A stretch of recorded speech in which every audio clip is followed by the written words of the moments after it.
Hello, good morning. This is 𝗟𝗘𝗧𝗦𝗏 from MassMailer. Thank you so much for joining the webinar today. Today I'm going to talk about the SendGrid platform that we use for MassMailer, how to sign in and how to just navigate SendGrid and find out a few things that may be important at times. All right. As you all know, MassMailer, while it is a native app to Salesforce CRM, it does use SendGrid platform to send out emails. And how do we kind of integrate MassMailer and SendGrid? Like, if you ever noticed, if you go to MassMailer Setup tab in that MassMailer Lightning app, which is something called account settings, it's login. So that's nothing but SendGrid user account, the API key, and the email address that you see there. And you could use that information to log into SendGrid, but you wouldn't know the password, just in case if you're trying to log in the very first time. But you could still retrieve or reset the password, provided you have access to the email address that's associated with that specific username. And just in case if you are unable to get access to that email address, just let us know and we can help you out, because we can always change the email address that's assigned to your SendGrid account as well. So you basically will have to know the password or find the password or request for a new password for the SendGrid account. And after which you should be good to go. You could log in and then you would find some of the SendGrid features that I've listed out here, such as you can change your account settings, API keys if needed, some mail settings and suppressions, activities, and statistics. So the last three are quite important. I'll go through all of this real quick. So to start with, I want to show you where you can actually find the Salesforce CRM and then go to Mass App and MassMailer Setup. Log in, log into SendGrid, and how do you log into SendGrid? If you just go to sendgrid.com, and then there would be an option to log in.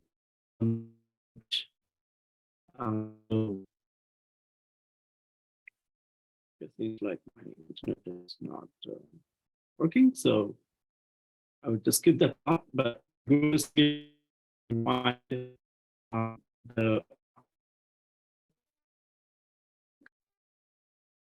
if you option, you just have to click on that and try to find the password for your account.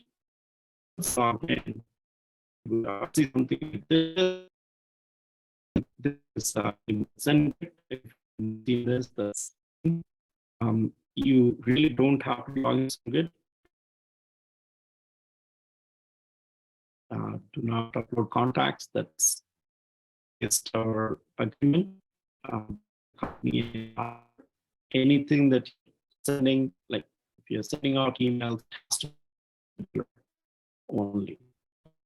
And here, just to go through settings, you can find your account details. This is where you can actually change your password as well. And you can also change the username if needed. So that particular information is right there. You can always change that. And some company information if you want to update that, but that's just basics. API key, again, you would find the API key in MassMailer, that is somewhere here. And you could always change this, but it has to be, you could reset the API key from here. Sometimes if it is required for you to actually change it manually, you could do it from here. Again, we do not want you to change anything unless it is absolutely important. But again, you should actually work with MassMailer support if you're looking to change anything API key for some reason.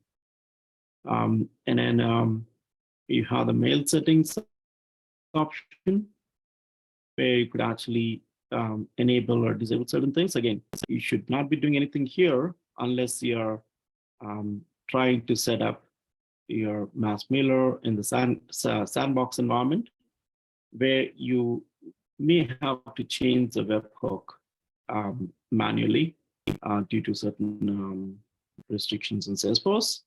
I did talk about this in the other video. So this is the only thing that you may have to change anytime, especially only in sandbox environments. So this has the webhook. That's the only thing that is important for you to know.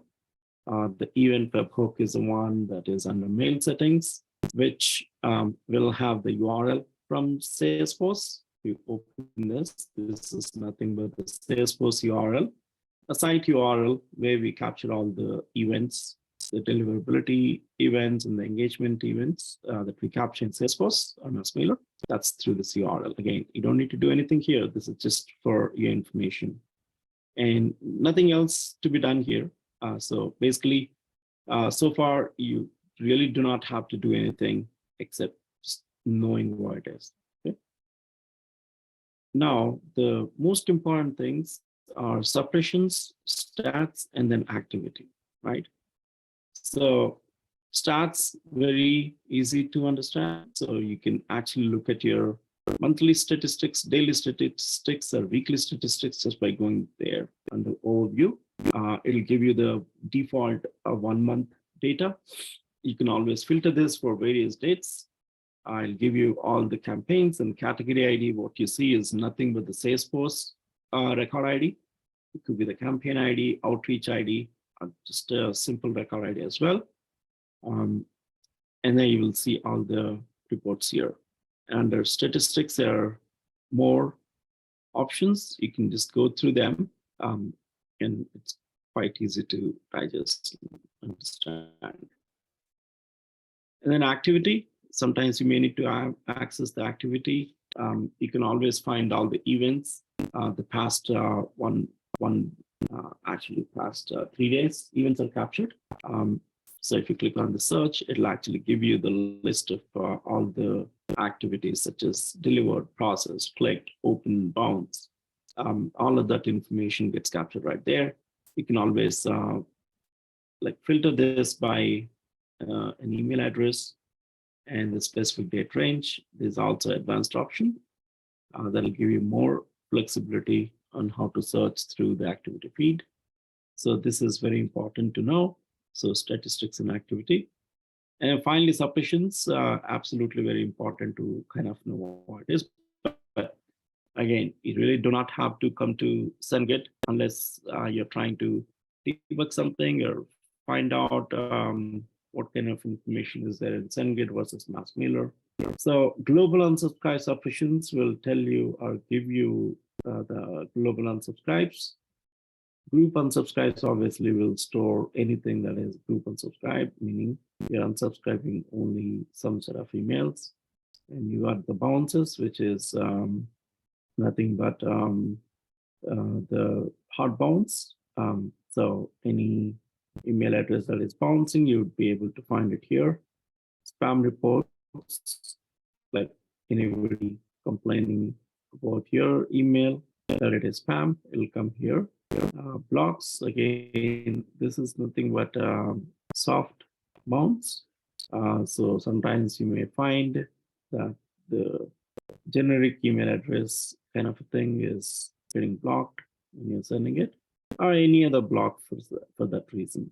So that information will be on here. You can also see the reason. Invalid means basically an invalid email address. So you may have that as well. And the unsubscribe groups is the groups that you would have in that email preference center. So that actually shows it here. Again, don't make any changes here. Anything that you want to make changes, you got to do it in MassMailer itself. So this is only for knowing the information, not necessarily just trying to change anything in SendGrid. So That's pretty much what you need to know when it comes to SendGrid. I'm happy to clarify any questions that you may have.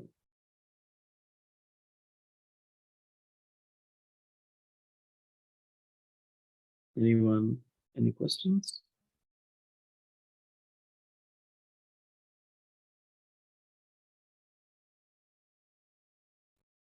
Okay, seems like there are no questions there.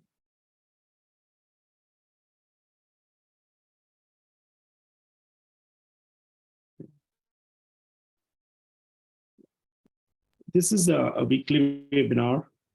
Every Thursday we do this at 6 a.m. Hawaii time. If you have any questions, feel free to contact us. Here is my contact information and the company information.